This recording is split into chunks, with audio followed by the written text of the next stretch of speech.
ಇವೆಲ್ಲ ಮೆಡಿಸಿನ್ಸ್ ತಗೊಂಡಿರ್ತೀರಲ್ಲ 10 ಮಾತ್ರೆಗೆ 100 ರೂಪಾಯಿ ಕೊಟ್ಟಿರ್ತೀರಾ. ಇದು ಮೇಕಿಂಗ್ ಚಾರ್ಜಸ್ ಎಷ್ಟು?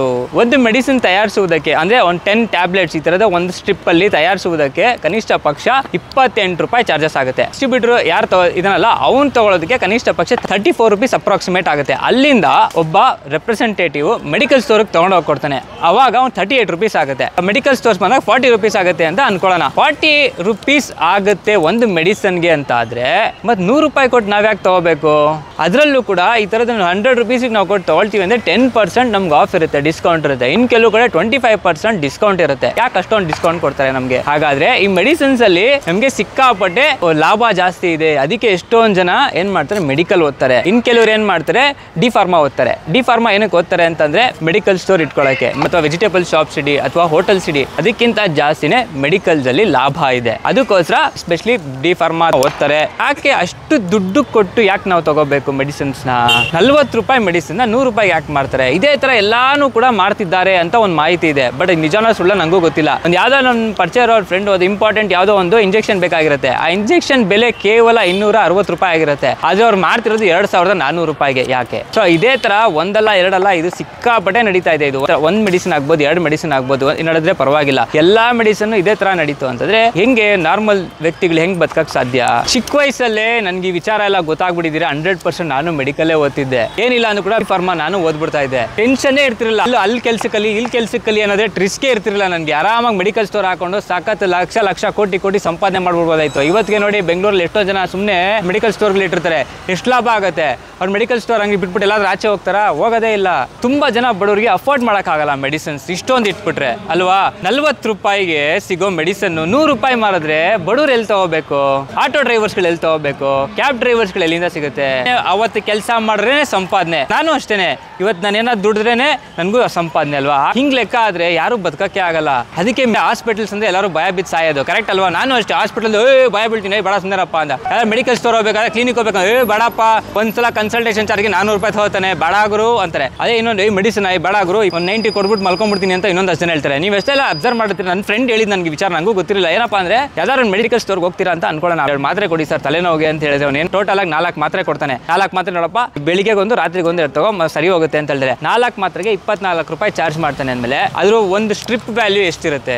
ಕೇವಲ 8 ರೂಪಾಯಿ. ಅವನಿಗೆ ಸಿಕ್ಕಿರೋದು 4 ರೂಪಾಯಿ ಸಿಕ್ಕಿರುತ್ತೆ. 8 ರೂಪಾಯಿಗೆ ಮಾರ್ತಾನೆ. ಸಾರ್ವಜನಿಕರಿಗೆ 4 ರೂಪಾಯಿಗೆ ಸಿಕ್ಬಿಡ್ಲಿ ಬಿಡಿ. ಯಾಕೆ ಇಷ್ಟೊಂದು ಕೊಡ್ಬೇಕು ನಾವು? ಯಾಕೆ ಇಷ್ಟೊಂದು ಬದಲಾಡ್ ಸಾಯ್ಬೇಕು? ನಂಗೂ ಗೊತ್ತಿಲ್ಲ. ನನ್ನ ಫ್ರೆಂಡ್ ಹೇಳಿದ್ದು. ಎಷ್ಟೊಂದ್ ಜನ ಹೆಣ್ಮಕ್ಳು ನೋಡಿದ್ರಲ್ಲ, ನನ್ನ ಮದುವೆ ಆಗೋ ಹುಡುಗ ಡಾಕ್ಟ್ರೇ ಓದಿರ್ಬೇಕು, MBBS ಮಾಡ್ಬೇಕು, ಇಲ್ಲ ಡಿ ಫಾರ್ಮನೇ ಇರಬೇಕು ಅಂತ ಹೇಳ್ತಾರೆ. ಕರೆಕ್ಟಾ?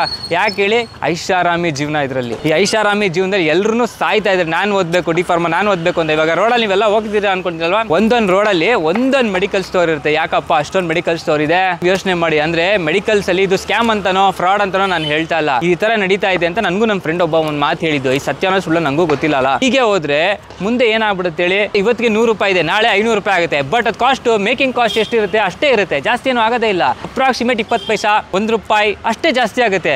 ನಮಗೂ ಕೂಡ ಅಷ್ಟೇ ಸಿಕ್ಕರೆ ಎಷ್ಟೋ ಒಳ್ಳೇದಲ್ವಾ? ಕರೆಕ್ಟ್ ಅಲ್ವಾ? ಯಾರೊಬ್ಬ ವ್ಯಕ್ತಿ ಮೆಡಿಕಲ್ ಓದಿರ್ತಾನಲ್ಲ, ಒಂದ್ ಸ್ವಲ್ಪ ಹೈಯೆಸ್ಟ್ ರ್ಯಾಂಕಿಂಗ್ ಬಂದಿರ್ತಾನಲ್ವಾ, ಅವನ್ನ ಕರ್ಕೊಂಡ್ ಬಂದ್ಬಿಟ್ಟು ಅದು ಹಾಸ್ಪಿಟಲ್ಗೆ ಹೈಯರ್ ಮಾಡ್ತಾರಂತೆ. ಹೈಯರ್ ಮಾಡ್ಬಿಟ್ಟು ಅವನ್ನ ಏನಪ್ಪ ಇಷ್ಟು ಲಕ್ಷ ನಾನು ನಿಂಗೆ ಕೊಡ್ತೀನಿ, ನಾನು ಹೇಳೋ ಮೆಡಿಸನ್ನೇ ನೀನು ರೆಫರ್ ಮಾಡಬೇಕು. ನಿನ್ಗೇನು ಬೇಕು? ಸ್ಟೆಥೋಸ್ಕೋಪ್ ಬೇಕಾ? ನಿಂಗೆ ಆಫೀಸ್ ಬೇಕಾ? ಸೆಟಪ್ ಬೇಕಾ? ನಾನೆಲ್ಲ ನಾನೇ ಮಾಡ್ಕೊಡ್ತೀನಿ. ನಿನ್ ಫಾರಿನ್ ಟೂರ್ ಬೇಕಾ? ನಾನೇ ಅದನ್ನ ಪ್ರೊವೈಡ್ ಮಾಡ್ಕೊಡ್ತೀನಿ. ಏನಪ್ಪ ನೀನು ಮಾಡಬೇಕಾಗಿರೋದು ಅಂದ್ರೆ ಯಾವುದೇ ಪೇಷಂಟ್ ಬಂದ್ರು ಕೂಡ ನನ್ನ ಕಂಪನಿ ಮೆಡಿಸಿನ್ ನೀನು ರೆಫರ್ ಮಾಡಬೇಕು ಅಂತ ಇನ್ನೊಂದು ಜನ ಡಾಕ್ಟರ್ಸ್ಗಳನ್ನ ಹೈಯರ್ ಮಾಡ್ತಾರಂತೆ. ಈ ವಿಚಾರ ನನ್ಗೆ ಗೊತ್ತೇ ಇರಲಿಲ್ಲ.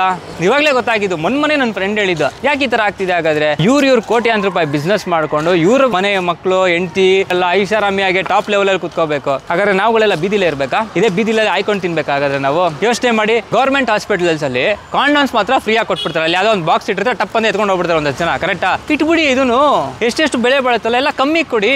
ಯಾಕೆ ಜಾಸ್ತಿ ಕೊಡ್ತೀರಾ? ಎಲ್ಲರಿಗೂ ಯೂಸ್ ಆಗ್ಬೇಕಲ್ವಾ? ನಾನು ಒಬ್ಬ ಕಾಮನ್ ಮ್ಯಾನ್ ಆಗಿ ಕೇಳ್ತಾ ಇದ್ದೀನಿ. ತಪ್ಪೇನಿಲ್ವಲ್ಲ ಕೇಳಿದ್ದು? ಈ ತರ ನಡೀತಿದಂತೆ ಹೌದಾ ನಿಜಾನ ಅಂತ ಕೇಳ್ತಾ ಇರೋದು. ನಿಜ ಆಗಿದ್ರೆ ನಿಜ ಅಂತ ಕಾಮೆಂಟ್ ಮಾಡಿ, ತಪ್ಪು ಸುಳ್ಳು ಆಗಿ ಸುಳ್ಳು ಅಂತ ಕಾಮೆಂಟ್ ಮಾಡಿ. ನಾನು ಒಂದಷ್ಟು ವಿಚಾರ ತಿಳ್ಕೊಂಡಂಗಾಗುತ್ತೆ. ಈ ತರ ಒಂದು ವಿಚಾರಗಳು ಇನ್ನೂ ಒಂದಷ್ಟು ಬಯಲಿಗೆ ಬರೋದಿದೆ. ಮೆಡಿಕಲಲ್ಲಿ ಸಿಕ್ಕಾಪಟ್ಟೆ ಸ್ಕ್ಯಾಮ್ ಮಾಡ್ತಿದ್ದಾರಂತೆ. ಇದು ಹಲವಾರು ಜನ ಏನು ಹೇಳಿದ್ದು ಅಂತಂದರೆ, ಒಬ್ಬ ನನ್ನ ಫ್ರೆಂಡ್ ಹೇಳಿದ್ದು, ನನಗೂ ಗೊತ್ತಿಲ್ಲ ಇದು. ಮೆಡಿಸನಲ್ಲಿ ನೀನು ಏನು ತಿಳ್ಕೊಂಡಿದ್ಯಾ ಇಷ್ಟೇ, ಯಾವ ಥರ ಸ್ಕ್ಯಾಮ್ ಮಾಡ್ತೀರಿ, ಯಾವ ಥರ ಫ್ರಾಡ್ ಮಾಡ್ತೀರಿ ಇಷ್ಟೇ ಮಗ ನೀನು ತಿಳ್ಕೊಂಡ್ರು, ನಿಂಗೆ ಏನಂದ್ರೆ ಏನೂ ಗೊತ್ತಿಲ್ಲ, ಬೇಜಾನಿದೆ ಇದು. ಇದರಲ್ಲಿ ನೀನೇನಾದರೂ ಕೈ ಇಡಕ್ಕೆ ಬಂತು, ಇದ್ರ ಬಗ್ಗೆ ನೀನೇನಾರು ಹೇಳಕ್ಕೆ ಬಂತು ನಿನ್ನ ಉಡಿಸ್ ಮಾಡಕ್ಕೆ ಬಿಡ್ತಾರೆ ಅಂತ. ನನಗೆ ಗೊತ್ತೇ ಇಲ್ಲಪ್ಪ, ನನಗೆ ಅನ್ಸಿದ್ದು ನಾನು ಹೇಳ್ತಾ ಇದ್ದೀನಿ. ನಿಜನೋ ಸುಳ್ಳು ನನಗೂ ಗೊತ್ತಿಲ್ಲ, ನಿಜ ಆಗಿರೋ ನಿಜ ಇರ್ಬೋದೇನೋ, ಸುಳ್ಳಾಗಿರೋ ಸುಳ್ಳು ಇರ್ಬೋದೇನೋ. ಬಟ್ ನೀವು ನನಗೆ ತಿಳಿಸಿ, ನಿಮಗೂ ಇದು ವಿಚಾರ ಗೊತ್ತಿತ್ತು ಈ ವಿಚಾರ ಅಂದ್ಬಿಟ್ಟು ಕಾಮೆಂಟಲ್ಲಿ ತಿಳಿಸಿ. ಗೊತ್ತಿಲ್ಲ ಅಂದರೆ ಬಿಟ್ಬಿಡಿ, ತಲೆ ಕೆಡ್ಸ್ಕೊಳಕ್ಕೆ ಹೋಗ್ಬಿಡಿ. ಈ ಒಂದು ಮೆಡಿಸಿನ್ ವಿಚಾರವಾಗಿ ನಾನು ಯಾವುದೇ ರೀತಿಯಿಂದ ಯಾವ ಒಂದು ಕಂಪ್ನಿಗೆ ಆಗಲಿ, ಮೆಡಿಸಿನ್ ಕಂಪ್ನಿಗೆ ಆಗಲಿ, ಮೆಡಿಸಿನ್ ಬಗ್ಗೆನೇ ಆಗಲಿ, ಮೆಡಿಕಲ್ ಓದೋರ ಬಗ್ಗೆನೇ ಆಗಲಿ, ನಾನು ಯಾವ ಸ್ಟೂಡೆಂಟ್ಸ್ಗೆ ಆಗಲಿ, ಯಾವ ಹಾಸ್ಪಿಟಲ್ಸ್ಗೆ ಆಗಲಿ ಟಾರ್ಗೆಟ್ ಮಾಡ್ತಿಲ್ಲ. ಜಸ್ಟ್ ನನಗೆ ಅನ್ಸಿದ್ದು ನಾನು ಹೇಳಿದೆ, ನನ್ನ ಫ್ರೆಂಡ್ ಈ ಥರದೊಂದು ಹೇಳ್ದೆ, ಈ ಥರ ನಡೀತಿದೆ ಮಗ, ಸತ್ಯನ ಸುಳ್ಳು ನನಗೂ ಗೊತ್ತಿಲ್ಲ, ಮಾತಾಡಿ ನೋಡು, ಕೇಳಿ ನೋಡು ಅಂತ ಅನ್ನೋ ಥರ ಹೇಳ್ದ. ಸೊ ನನಗೇನು ಅನಿಸ್ತಾ ಇದೆ ಅಂದರೆ, ನಿಮ್ಮನ್ನು ಕೇಳಬೇಕು ಅನ್ನಿಸ್ತಾ ಇದೆ. ದಯವಿಟ್ಟು ನೀವು ಕಾಮೆಂಟಲ್ಲಿ ನನಗೆ ತಿಳಿಸಿ. ಮತ್ತೆ ನಿಮ್ಮ ಮುಂದೆ ಬರ್ತೀನಿ. ಅಲ್ಲಿವರೆಗೂ